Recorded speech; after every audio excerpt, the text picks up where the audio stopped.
Merci pour votre attention de cet après-midi. Vous pourrez recevoir la conférence qui a été prise et captée par monsieur Jean-Christophe Defranoux, que je remercie également très très sincèrement, puisque la conférence de cet après-midi sera sur le site YouTube de l'université laboratoire Cerefiges. Bien sûr, la captation, la vidéo, ça a un coût. Donc, j'ai préparé mon chapeau que je me mettrai à la sortie là, de l'auditorium. Et si vous avez la main à la poche, ça serait sûrement une très, très bonne idée. Nous allons avoir le plaisir donc d'échanger, de discuter à partir de vos questions. C'est le moment convivial où on a le droit de s'exprimer, y compris avec des points de vue différents, bien sûr. Rendez-vous dans un an. Ça sera le dimanche 2 novembre 2025. Mais c'est la chance puisque la BMI est ouverte le dimanche. Et puis, autre possibilité, nous allons probablement créer une association spinalienne dès 2 novembre pour progressivement prendre le relais, parce que c'est évidemment un travail de coordination non négligeable. Et je crois que le moment est venu, c'est ce que montre l'auditoire aujourd'hui, de créer une association ayant pour ambition de faire partager ces questions de directives anticipées et surtout l'importance de pouvoir en discuter en famille ou avec les soignants. Je me tais et je vous donne le micro à qui veut poser une première question.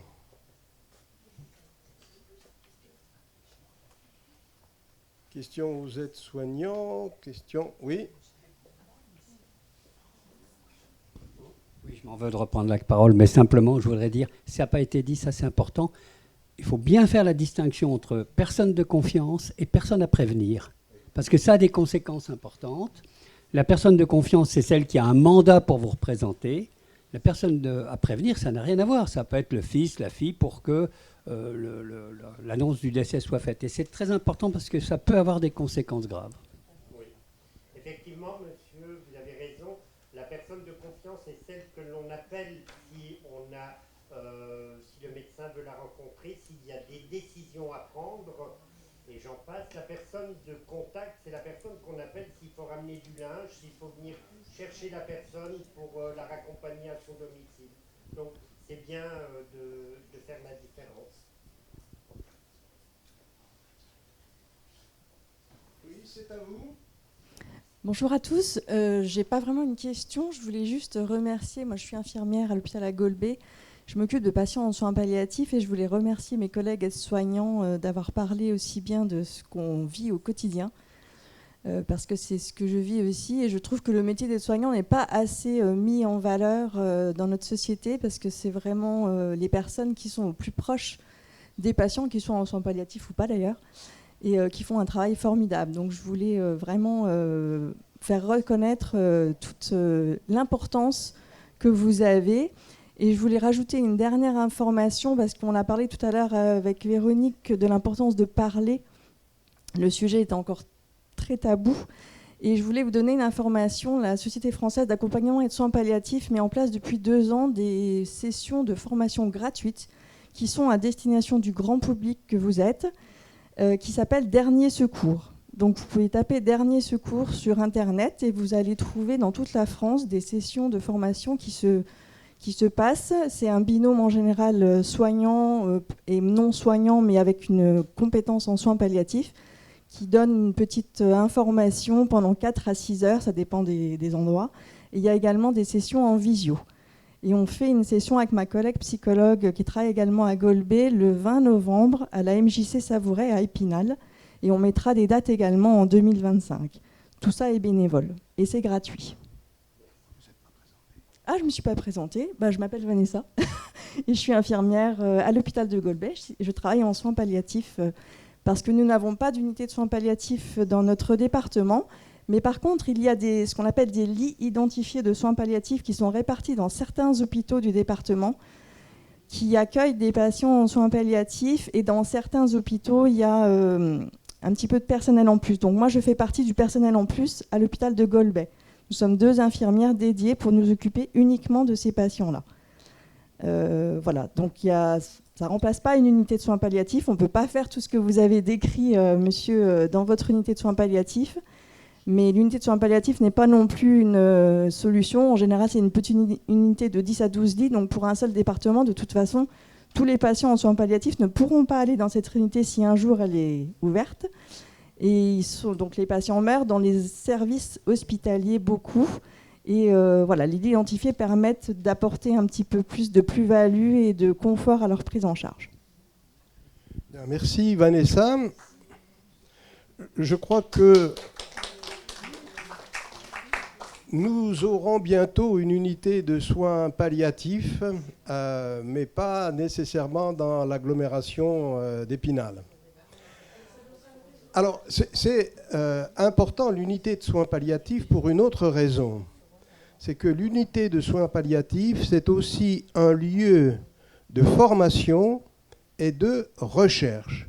Je crois qu'il est extrêmement important que les infirmières, les aides-soignants, mais aussi les médecins soient dans un lieu où on continue à faire de la recherche et où on peut diffuser les résultats. Parce que tout de même, la science de la médecine palliative est à ses débuts. Nous avons besoin de faire de la recherche. Nous avons besoin de ces unités de soins palliatifs. Ce n'est pas seulement un service annexe de l'hôpital, pas du tout. Voilà, je peux me permettre d'ajouter ce point et vous ne serez pas étonnés, sachant que, ben oui, je continue à avoir une activité de recherche, donc je plaide pour ma paroisse. Une autre question, une autre remarque ?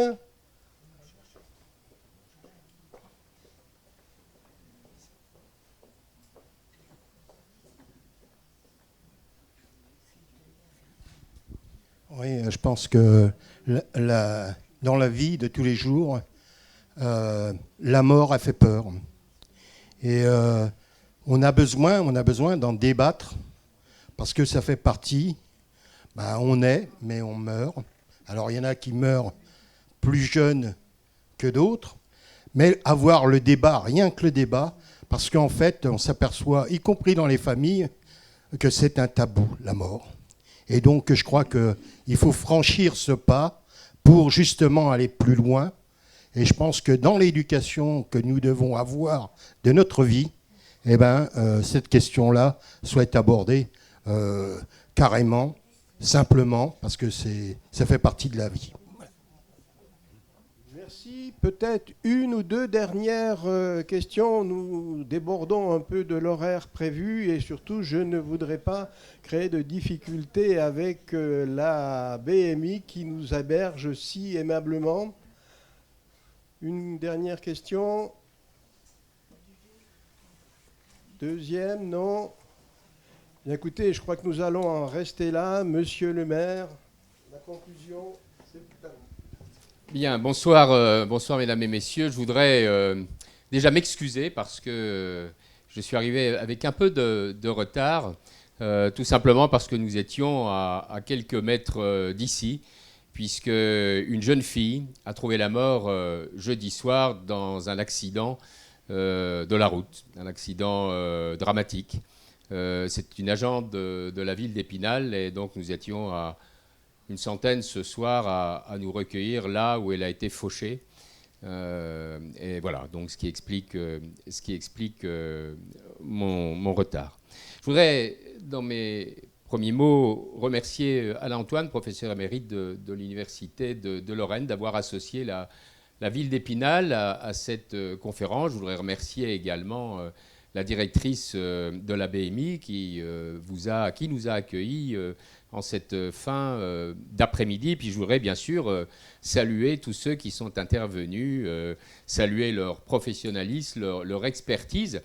et qui nous ont permis de nous apporter des éléments sur un sujet qui est bien sûr un sujet difficile, tant la mort est souvent un sujet difficile à engager, à débattre avec son entourage. Alors Antoine m'avait demandé d'intervenir en guise de conclusion, et quand j'ai réfléchi à ce que j'allais pouvoir partager avec vous, je ne me suis pas senti autorisé, cher monsieur Antoine, à conclure après les professionnels qui sont intervenus tout à l'heure. Et puis, je me suis rappelé d'un texte que j'avais lu cet été, qui est l'expression publique de Charles Bietri, qui est l'ancien patron des services de sport de Canal+ et de France Télévisions, qui est atteint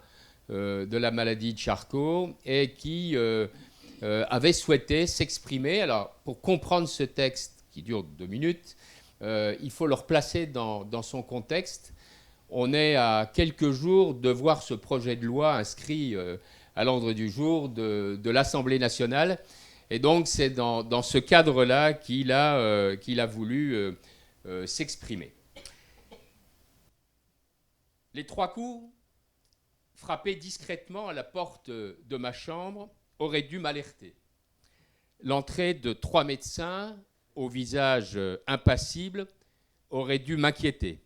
Leurs paroles impitoyables m'annonçant cette maladie de Charcot auraient dû m'angoisser. Donc, j'allais mourir. Et je n'avais pas peur.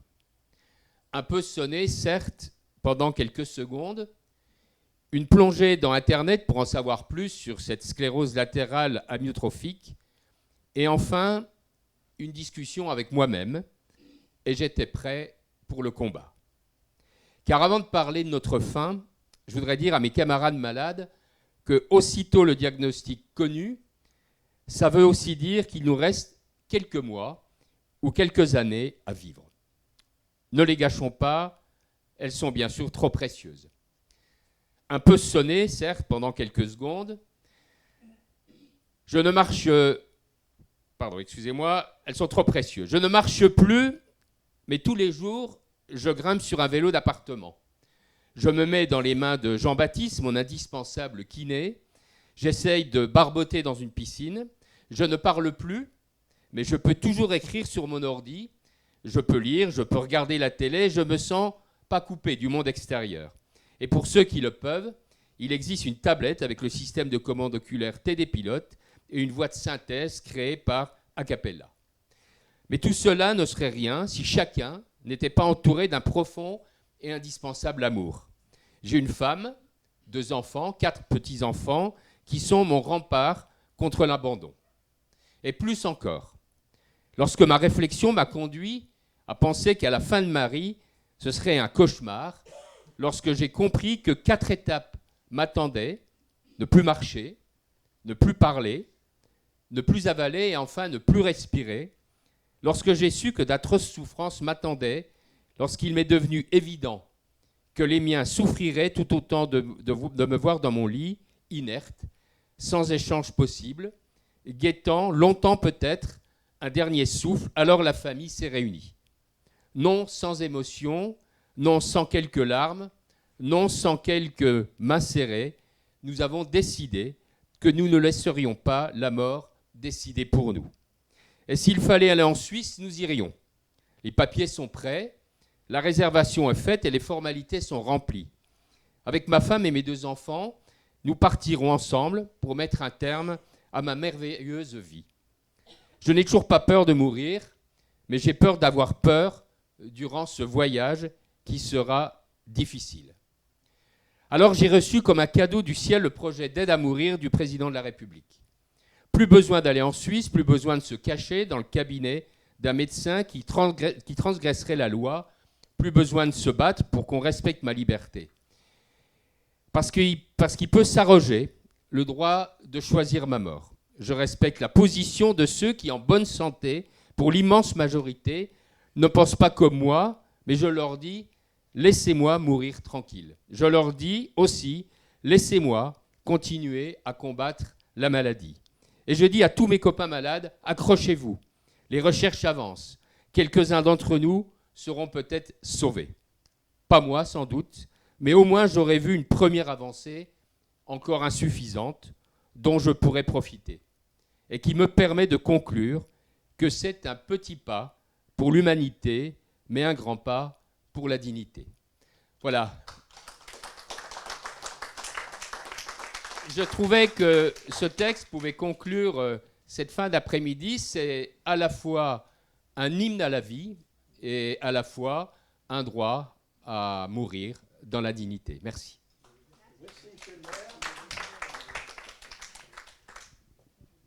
Mesdames, Messieurs, chers amis, nous en avons terminé et je vais mettre mon chapeau à la sortie de l'auditorium. Merci.